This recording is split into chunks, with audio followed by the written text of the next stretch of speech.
aka Heretical Grey here, and welcome back to my channel. Today I'm going to be speaking about my life and experiences as someone who is raised as a Muslim and has left the religion. If I was to go through every single experience and incident, this video would last years, so instead I'm going to cover the main events in my life. I am in the process of writing a book where I will go a lot more in detail, so keep your eyes and ears open for that. Also, if you are here in an attempt to invalidate my experiences, you're a dick and don't bother. Alright, so let's begin. In order for me to begin my story, I need to start with my mother's. How did an Aussie girl from the suburbs of Melbourne end up so deep down the rabbit hole of Islamic extremism? My mother was born in the early 70s to teenage parents. From what I can gather, it was a very broken family, with her parents splitting not too long after her sister was born. She was primarily raised by her grandmother, who was a strict Irish woman and did not have much to do with her father's side. Even to this day, my mother hardly interacts with that side of the family. My mother spent a lot of her youth running away from home and rebelling, which is how I believe she ended up in the wrong crowd, where she met my biological father.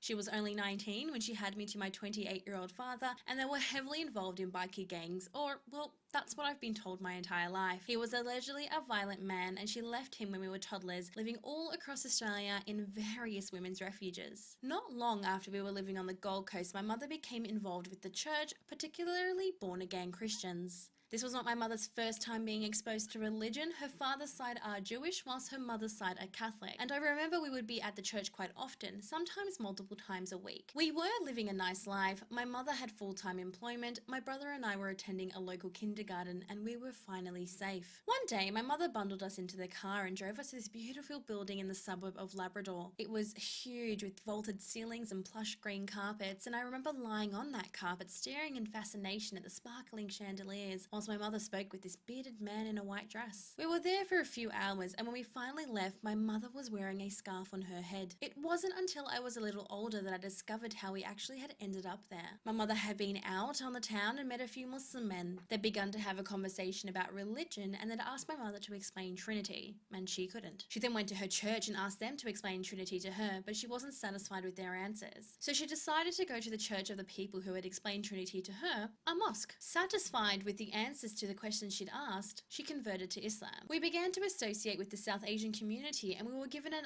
auntie to help look after us as we assimilated into the Muslim community. This auntie encouraged my mother to change our names to Islamic ones. I was no longer allowed to refer to myself as Nick, and I had to ensure I corrected everyone to my new Islamic name. It was also around this time that my mother was encouraged to get married.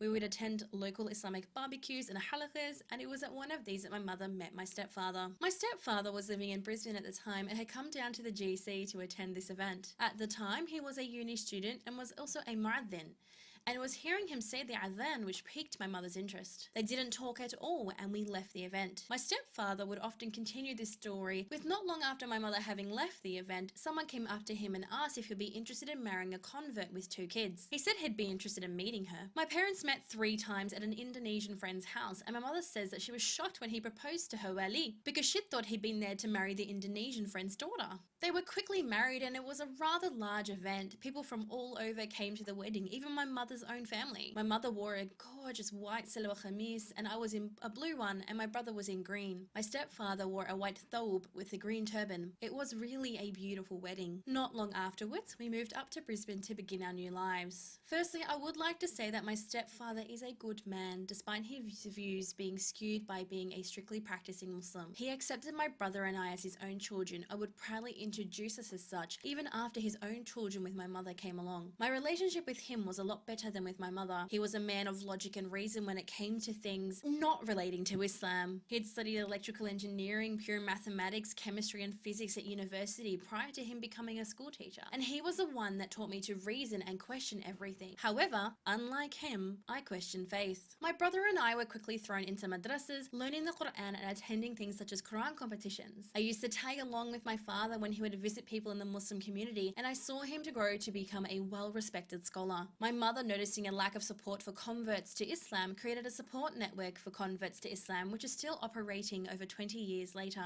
Out of my parents, my mother is the one that is a lot more stricter when it comes to Islam. My father is not the biggest fan of the niqab. However, my mother believes it to be compulsory for all Muslim women to wear it, and within 6 months of her conversion, she was wearing the niqab and long khimars, which at that time was very uncommon where we were living. My childhood was not full of misery or full of happiness. It was a combination of both. I have some very fond memories memories of my childhood, such as trips to the zoo and running around with my siblings in the backyard, creating our own adventures. But this normalcy was also interrupted by moments of violence that I thought were normal. I experienced both physical and mental abuse as a child as a means of discipline from both my parents. My father's discipline stemmed from the "you disobeyed a direct order," whilst my mother's was a lot more sinister. She would lash out at an eye roll or a sigh. I remember her breaking a broomstick on my brother's back, or when my aunties had to pull her off me when she was pummeling me into the ground. Other times when her health was acting up, she would exaggerate to my father our behaviour in order to get him to punish us. I don't know why my mother is like this, and it saddens me. She has the potential to be such a loving person, but it can only be on her terms. Even growing up, she would say,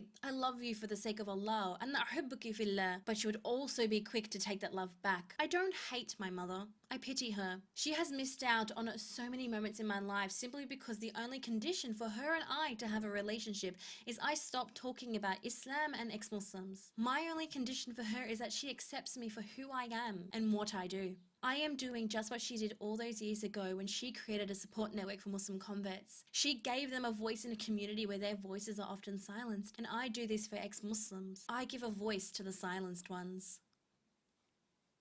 Thanks so much for listening in to the part 1 of my life and experiences. The next video will be out in a week's time. In the meantime, if you do have any questions, concerns, or you just want to, reach out to me, feel free to hit me up on Twitter or Instagram. It's at @heretical_gray. Anyway, guys, again, thank you so much for listening in today. Bye!